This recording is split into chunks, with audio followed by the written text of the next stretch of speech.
Better than some other things. Yes. Yes. I found out this morning that, you know, in America, this is the peace sign. But in the UK, this means F you. Really? Yeah. Really? Yeah. Wow. That's like, whoa.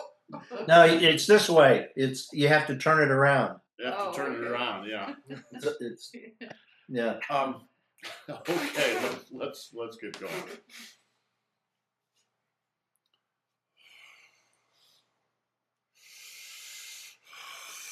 Okay, so this is the Hunyan Qigong class, Primordial Qigong. And I've said in the past, this is the best class to practice certain things. One of those things is TINGJIN, one of the jins. Do you know what the jins are? J-I-N. Right? Jin means energy. So these are the energies. And why don't you hand me that handout I sent you? I was putting together a little list of these. Right? You actually know the first 8 of these. Penglu Jian Sailea Zhou Kao. All right? The 8 basic jin, or energies of Tai Chi. You actually know the first one, although you don't know that you know it, which is Hunjin, where the word Hun in Hunyan comes from. All right? And this is not a complete list, but these are the ones that I've gotten out so far. And we're not going to look at all these because there are too many, and because they really require, most of them really require working with a partner. These are the advanced energies of Tai Chi. This is the true heart of Tai Chi. If you really want to get Tai Chi, you've got to work through the levels. The beginning level takes about 5 years. The secondary level takes another 5 years. The more advanced level here takes another 10 years on top of that. It just requires a lot of time and experience, just as it does with any other art or science or anything. However, you can begin your education with this stuff right from the beginning. So we're going to do a little education today, picking just one of these, and I'm not even sure where it is, right? Under the neutralizing jin, the Hua Jin, there's a jin, an energy. We could translate it into English as a skill. These are the internal skills. So TINGJIN is the first of the Hua Jin, right? The first of the neutralizing energies. And TINGJIN means, literally, we usually translate it in English as listening energy. It's an energy of perception.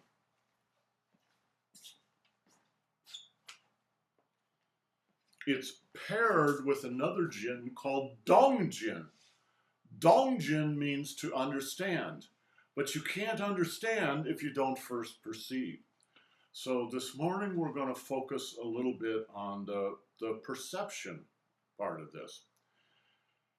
Why is Hunyan Qigong, our Sunday morning Qigong, the best place to learn this? Because it's such a quiet, internally focused Qigong. Much more so even than the Qigong we do on weekday mornings. It's very quiet. You're really focusing on the inside. TINGJIN is the ability to hear energy out there in the world, whether it's with a partner, so I'm going to demonstrate with Adam, in nature, right? But in order to hear, quote unquote, the energy in a partner or out in nature, you have to hear it in yourself first. Right? How do you hear it in yourself? Well, you pay attention. And the Sunday morning class is the class where you should be paying attention and getting a feel for this inside yourself. So that's what we're going to focus on today. And we may do a little Qigong, but some of this is just going to be demonstration. So make yourself comfortable, and we'll do some demo here in the beginning of this class. And let me preface this by saying, trying to explain TINGJIN to someone, is like trying to explain sight to a person who has been blind their whole life. You can describe it any way you want, but they're never going to get it until their eyes turn on. TINGJIN is not a special energy that you have to become an expert in Tai Chi to get. Everybody's already got it. It's just that you don't know that you've got it. So you will have, guaranteed, have had experiences of TINGJIN, but just perhaps never put them into a context that can be used and trained up to a sophisticated level as we do in Tai Chi. So let me tell you a couple of stories, right? You all may have had versions of scopaesthesia. What is scopaesthesia? Jill, do you know what scopaesthesia is? Scopaesthesia is the feeling that somebody's looking at the back of your head. All right? Let me tell you two stories. These are both true stories. Once, years ago, after working out, I don't know whether it was Saturday morning or Sunday morning, with Master Zhang and his group, we would work out on the music concourse in Golden Gate Park, which is in essentially a kind of little valley, you could say. It's flat. It's got a sandy floor. It has little pollarded trees. It's a great place to work out. But in order to leave it, you have to climb the stairs back up to ground level, so to speak. It's about 20 steps. And I was leaving. Master Zhang and the group were back there having tea. Class was over, etc. And I was climbing the steps. And as I got to the top step, I felt a burning on the back of my head, as if somebody had a lens and was focusing on the sun on the back of my head. It was really noticeable. In fact, I even went like this. And then some thought in my mind, right, I whipped around and looked back where I had come from, and there was Master Zhang standing on the edge of the group of people. They were all still having tea. He was looking directly at me and smiling. All right? He did that to me on purpose to see whether I would notice it. Second story. That was not the same day, although it was a very similar experience.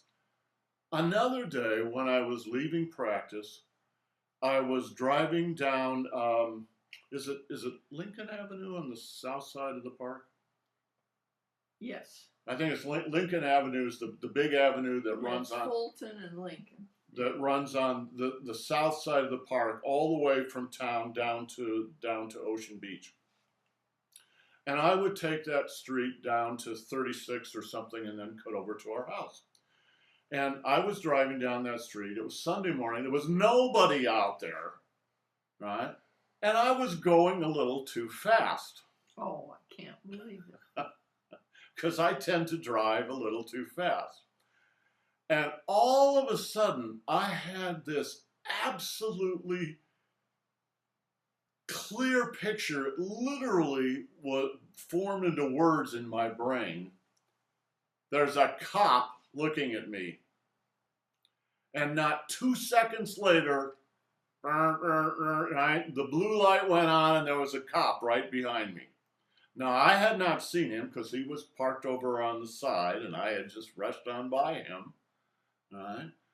But I felt him and I got a speeding ticket and I didn't say anything because I deserved a speeding ticket, right?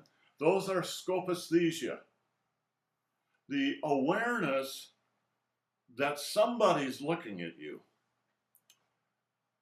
We have a bird feeder in the backyard and we feed the birds. And I've got it arranged so that Annie and I can sit at our table and have breakfast and lunch and watch the birds because they're literally right outside the big sliding doors there. They know when we're watching them. They're up there in the bird. It's a big platform bird feeder, so there's lots of birds on there, and they're all eating and maybe a new or unusual bird shows up, and they say, "Annie, look at that! It's a goldfinch or something like that." Right? Hand me the binoculars, and as soon as she hands me the binoculars, all the birds just go, "What?" and they all fly off. It's inevitable. It always happens. They know when you're watching them. They can feel Now, it. not all the birds know that, but most of the birds actually perceive that. Well, if one or two know it, then And if one or two freaks out and leaves, they all leave, right?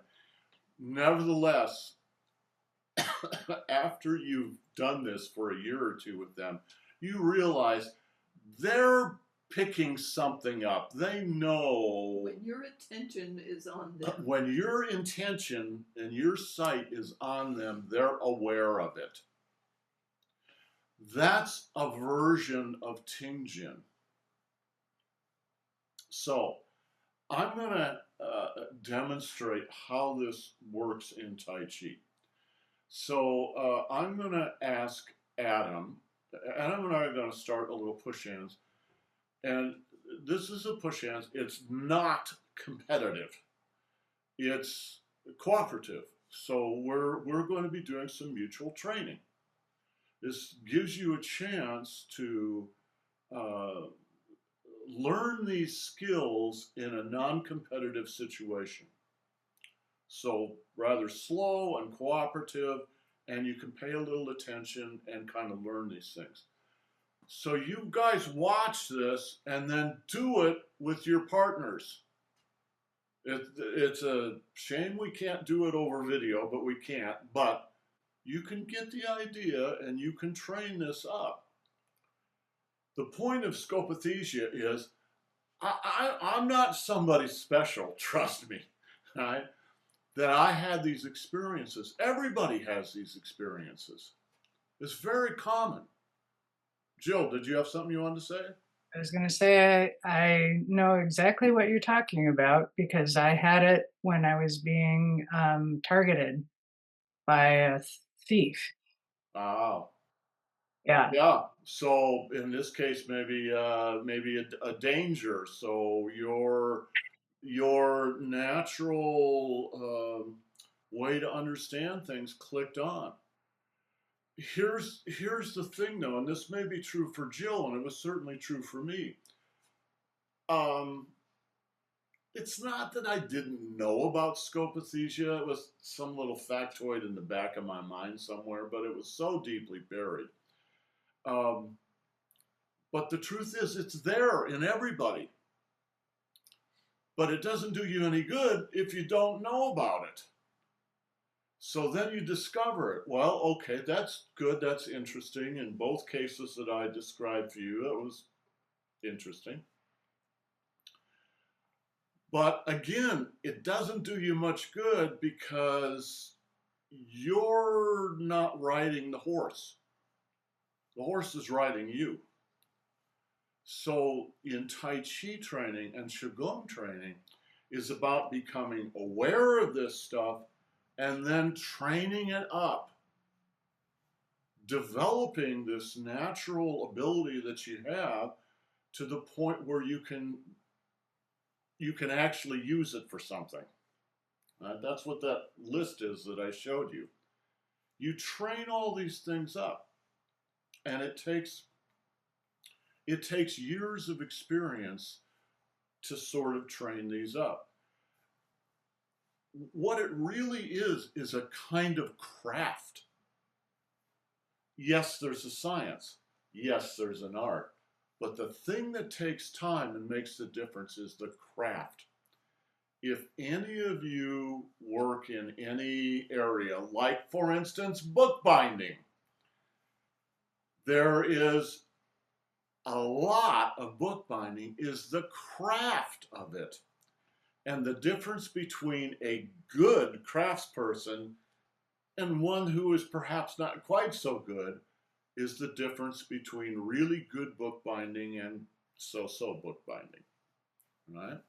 So I'm going to ask Adam to, you guys I think know Adam, so he's a student from back in the days when we had the school in San Francisco.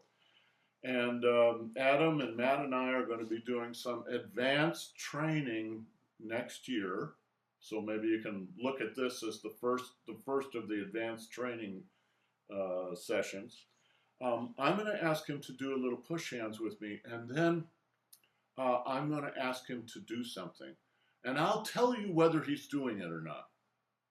Okay? So let's just do the forearm. Take your watch off. Let's just do the forearm drill.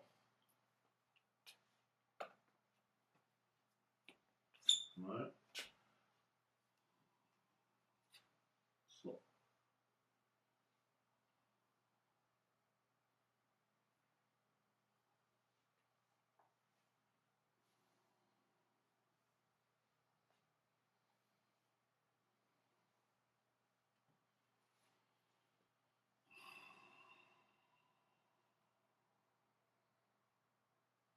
Okay, now I want you to slip up onto my shoulders, right? And just push my shoulders, right? Okay. He was just pushing on my shoulders. That's where the focus was, and I could feel it. When you push someone, it doesn't mean you have to push them where your hands are contacting their body, because this is an energetic thing, right? When Master Zhang was watching me from behind and made that burning sensation on the back of my head, it didn't have to be the back of my head.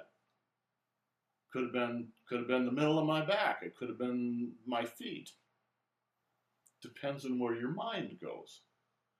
So now I'm going to ask him to do the same thing, only he's still going to be pushing my shoulders, but I'm going to ask him to focus his energy somewhere else. And I'll tell you another story.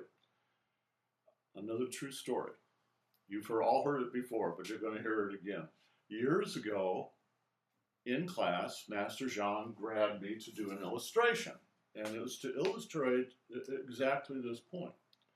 He said, I'm going to give you a little pop on your shoulder here.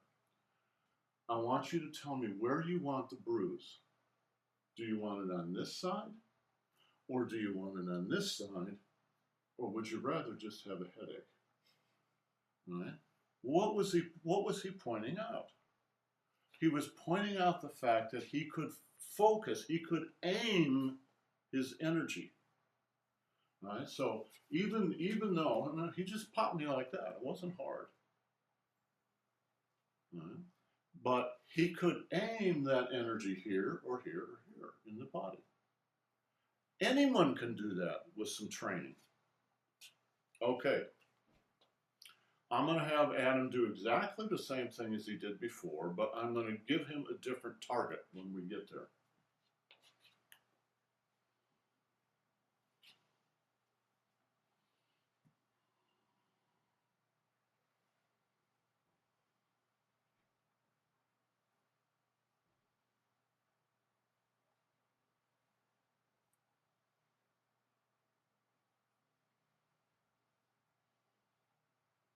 Okay. Push my waist. He was still pushing my shoulders. Right. Again.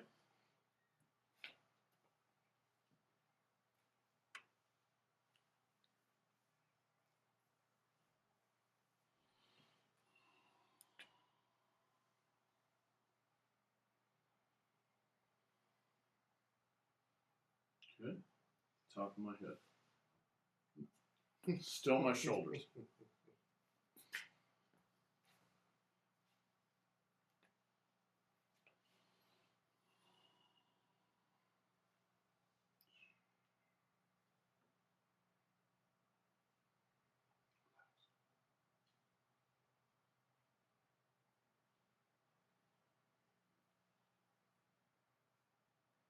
Bottom of my feet. Better. Better than the other two.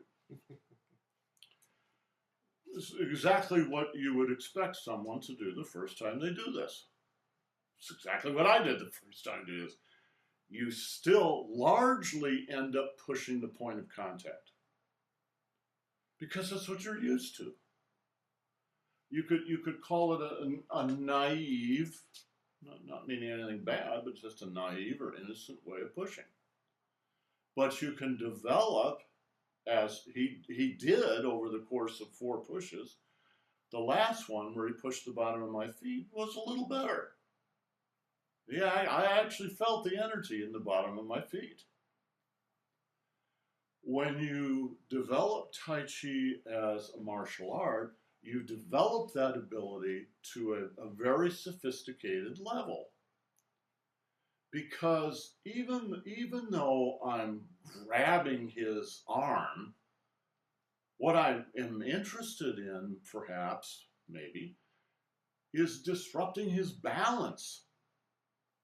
So what I'm really interested in almost all the time in Tai Chi is his Dan Chen and the bottom of his feet and the spine in the center. Kind of all goes together, but, right? Does that make sense? Yeah. Most of the time in Tai Chi, you're not trying to kill the other guy. You're just trying to... Get him off balance. well, you're trying to get him off balance. You're trying to get out of a conflict situation. The best way to get out of a conflict situation is to throw it's called throwing the guy away, and then you turn around and leave. Because the phrase from the Tao Te Ching that describes the best way to handle a conflict situation is the last line of verse 8. No fight, no blame.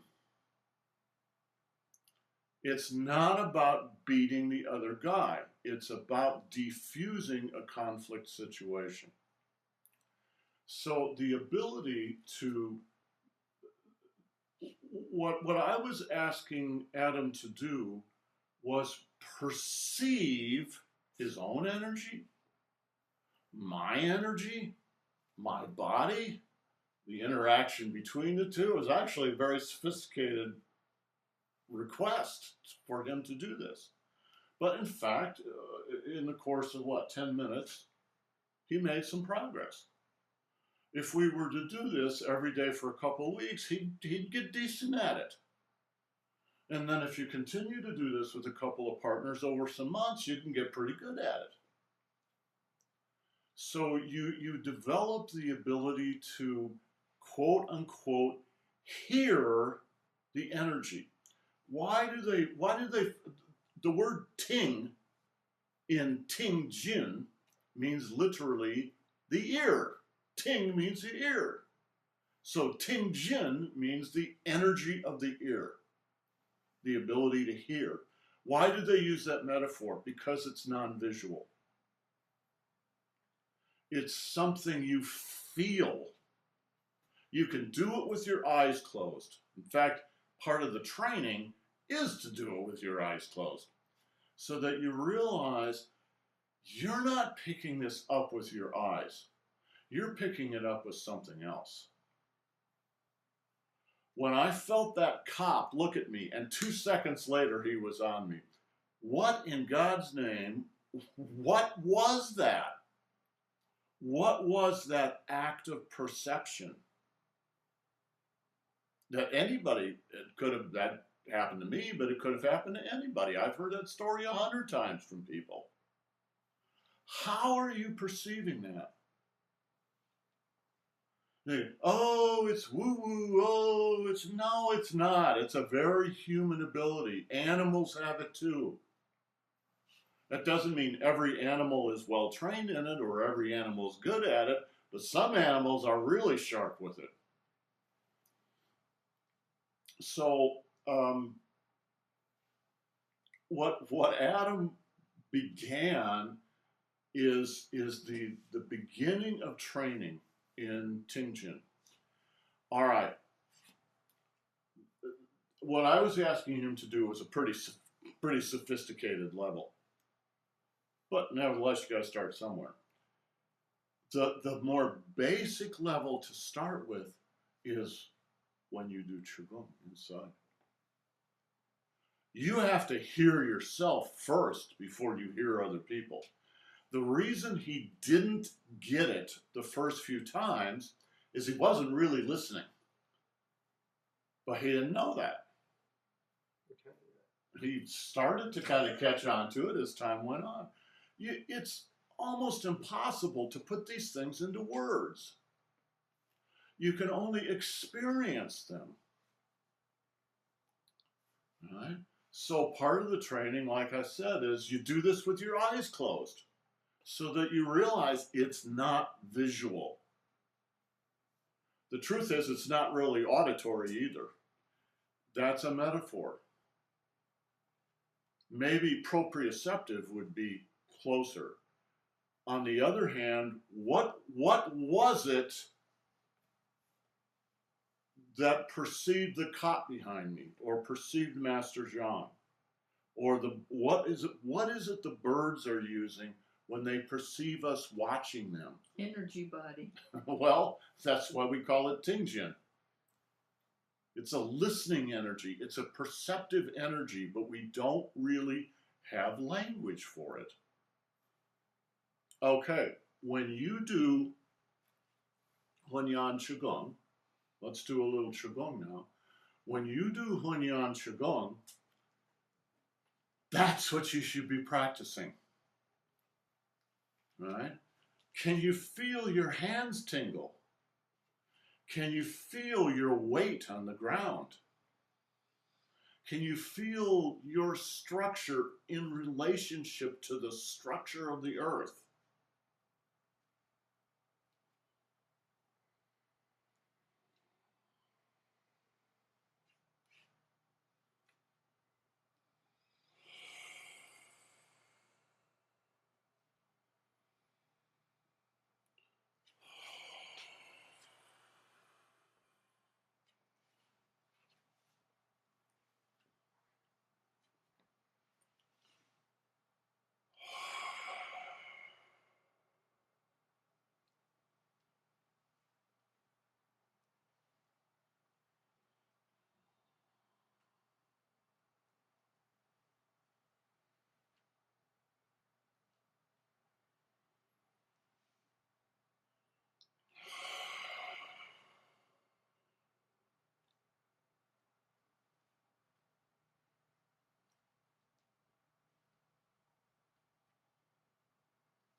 Listen.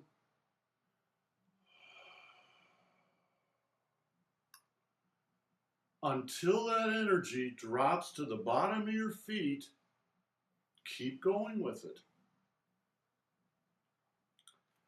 If you do something like this is the most common thing people do, is they separate their mind from their energy.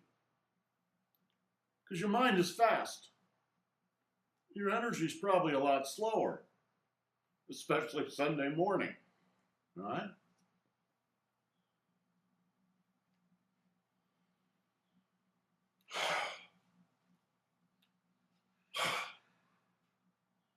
Boudet, Boudet.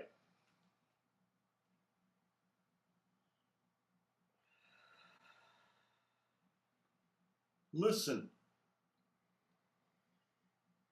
Listen.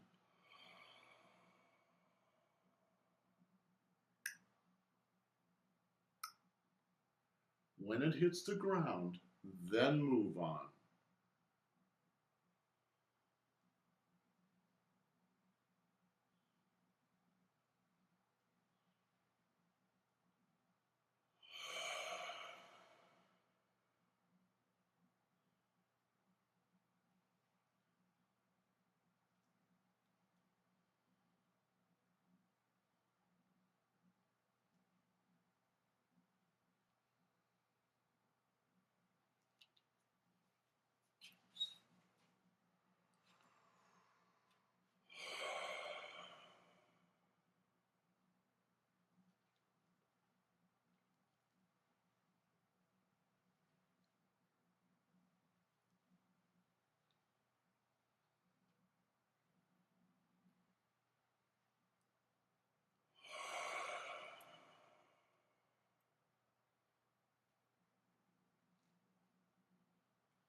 So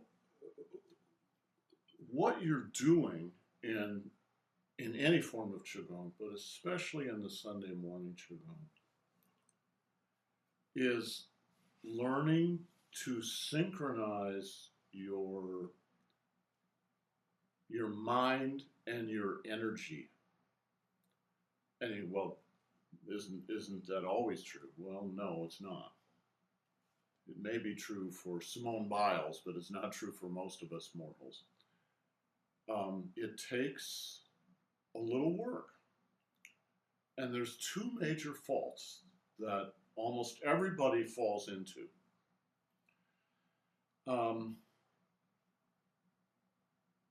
You can move your body faster than your energy, or you can move your mind faster than your energy.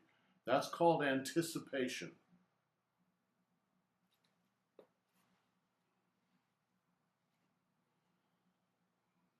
Okay, well, your mind is doing the pattern, but your energy's been left behind. It's just really not part of the program. That's not right. The other is to push your chi. So, in essence, you're either ahead of your energy or you're behind your energy. You're not synchronized with your energy.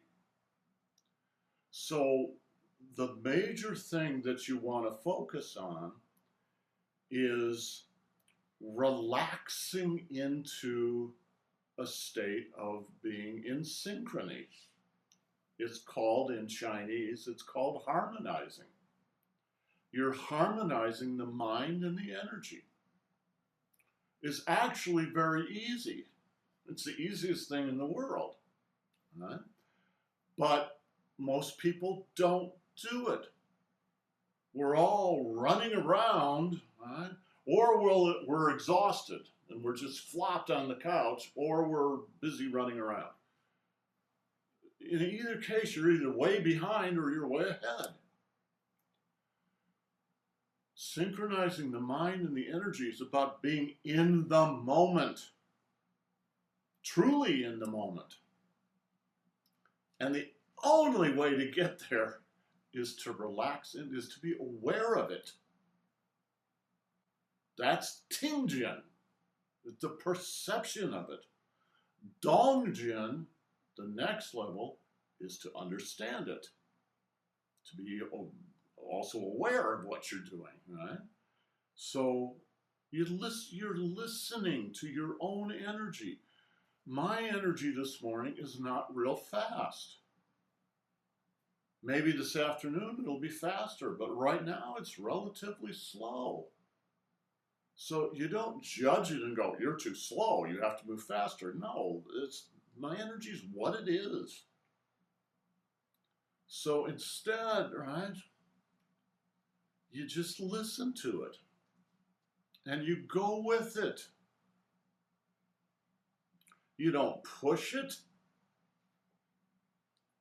You don't run ahead of it. You harmonize with it.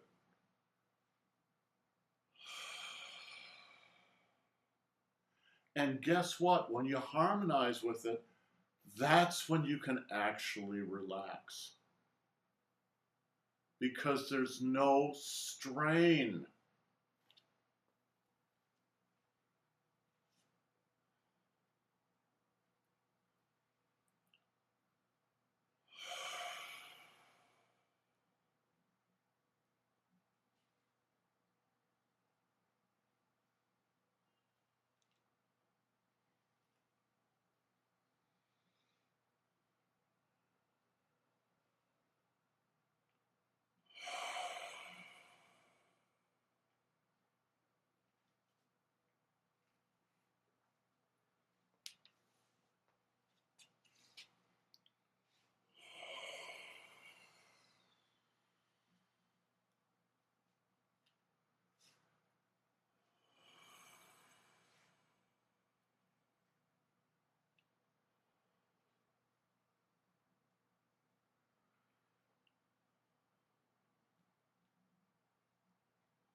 Reverse.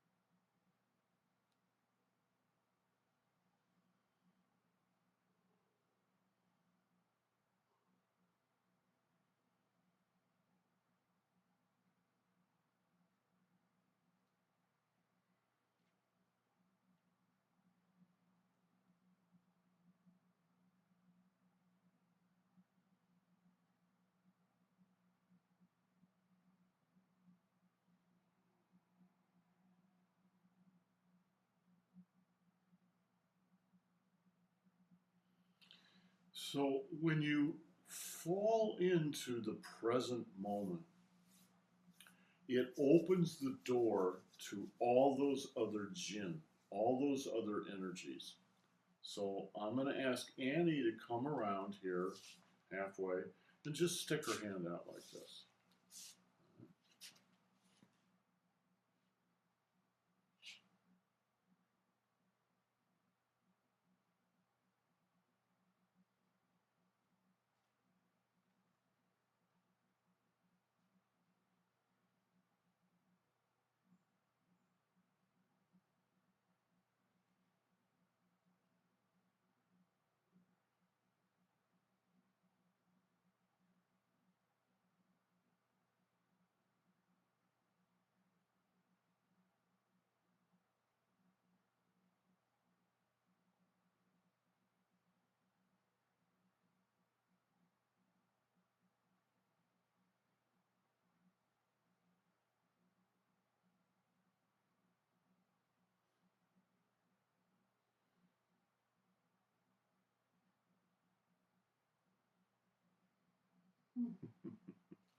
Tell them what you felt. I feel that my hand is in a energy field. I can feel the heat from your body. I can feel the energy. It feels like little pinpricks on my skin. The more I relax, the more I feel your energy field. And vice versa. So that's exactly what I was feeling. By the time we'd gotten done with that, her sensitivity was much heightened. Because I was intentionally relaxing. The reason I did that, I don't know whether you can you see the ends of my fingers, the pads of the fingers? Can you see how they're swollen? Kind of doesn't come across very well on video. I did that because slowing down and harmonizing inside opens up the door in the human body to these higher level energies. Everybody has these abilities. Tai Chi does not give you these abilities. You've already got them. Tai Chi is just a way of becoming aware of them and training them up. So if Adam and I were pushing again, right, now I'm going to push him.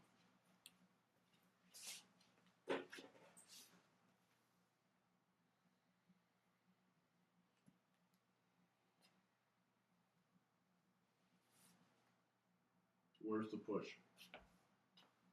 Back.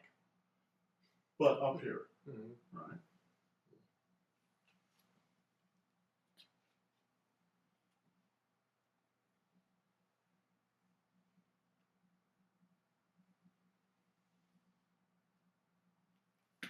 Where did you feel it? Left shoulder. Again.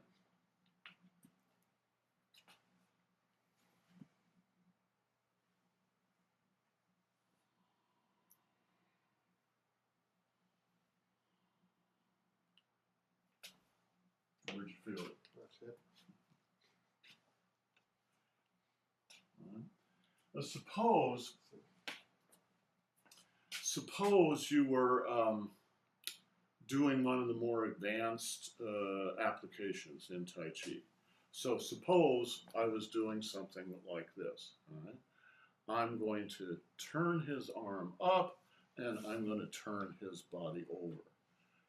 The ability to do that is not about my arm muscles. It's about TINGJIN. Right? I've got to feel his energy in his body, and you feel it like a line that goes through the body and then down the back to the Mingmen. Or since you can't see that, down the front to the Dan Chen. Right? So what I'm doing is following that line. It's not about musculature forcing something into his body. In fact, it's much more like pulling something out of his body. All right? You can think of it like a fishing line, and the fish is his dantian. All right? So what I'm doing is capturing his dantian. All right? And then the counter movement here, same thing, down to his dantian. Right? So it's about the leverage, but it's about the ability to focus it into certain parts of his body. So you might start. Did I hurry you, did I? Oh, he took his wedding ring off. I don't wear mine anymore because the first week in Master Zhang's class, he about broke every finger in my hand because he would squeeze so hard, and that ring there, it really hurts. So you learn really quick. You don't wear your watches, you don't wear your rings, right? So something like this, right? Capture his dantian, and then bring it down, and then bring it all the way into his feet. Right? Boom. It's not about strength, although strength helps. Master Zhang was about this tall, but he could throw me like that without any trouble at all. But all that martial side of it depends on the ability to quote unquote hear what's going on. So if I was doing a forward chin up, right? In fact, this reminds me, remember when we did it in the class at UC? I don't know whether you remember this, but I did this, and his wrist cracked, his elbow cracked, and then his shoulder cracked. It was a real crowd pleaser. The alignment was free. Yeah. I didn't even charge him extra for that. You catch one, catch the second, catch the third, go down to the dantian. Boom. All right. But you have to be able to hear that. You have to be able to hear. Now, he's not resisting, so it makes it easy. But you have to be able to hear, have you actually caught the wrist? Have you caught the elbow? Have you caught the shoulder? And you can see if you catch 1, 2, 3, he's going to go down even though you're not really doing anything to him because you've got his structure. If you're doing this for your own health, which is what most people are doing. Now, I know Jill wants to learn the nasty martial side of this, right? But if you're doing this for your own health, it's the same thing. You're listening to your body. What is actually going on in your body?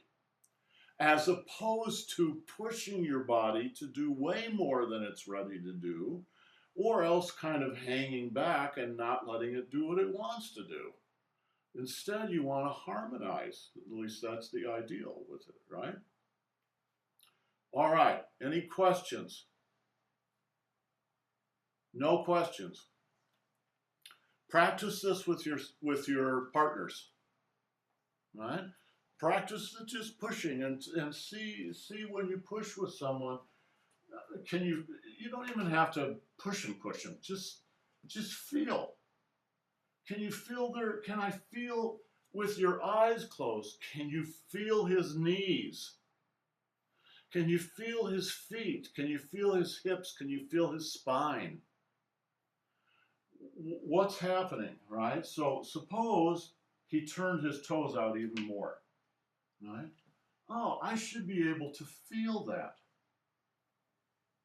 Turn your toes in. You should be able to feel the difference with your eyes closed. Turn them out again.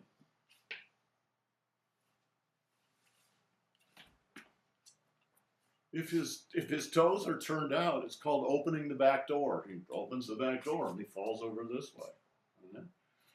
But you have to be able to, without using your eyes, feel. That's what's happening with his body. Okay, let's take 15 minutes, and then we're going to do the Tai Chi class. We're going to review the third section. We're not going to add any new stuff on today. We're just going to review what we've done in the past few weeks, which is the whole third section. I'm looking at Catherine. Yeah. Catherine's going to lead the class because she has absolutely gotten this down. I worked on it, but I don't have the 17 and 18 part. Well, then I'm we lost. we'll work on that a little bit. We're not going to try and rush ahead with it today because Great. we didn't You have rushed class. it last time. Yeah, we didn't have class yesterday, so we'll just review it a little bit today, and maybe we'll talk a little bit about TINGJIN when you're doing the form. Because when you're doing the form, you should be practicing TINGJIN. It's like you're doing it with a partner. Think about training in dance. Very often in dance you have a partner, but you don't always have one when you're practicing. But you can have one in your mind. I can feel the touch. I can feel. When you do the form, you should be working with partners all around you. All right, 15 minutes, quarter past. Yes, Kevin. I hear my energy in calling from the bedroom. I'm gonna go lie down. Okay, All good. right. You take care of yourself, buddy. Yeah, feel Take better, care. honey. All right, 15 minutes. We'll see you then. Let's get some water.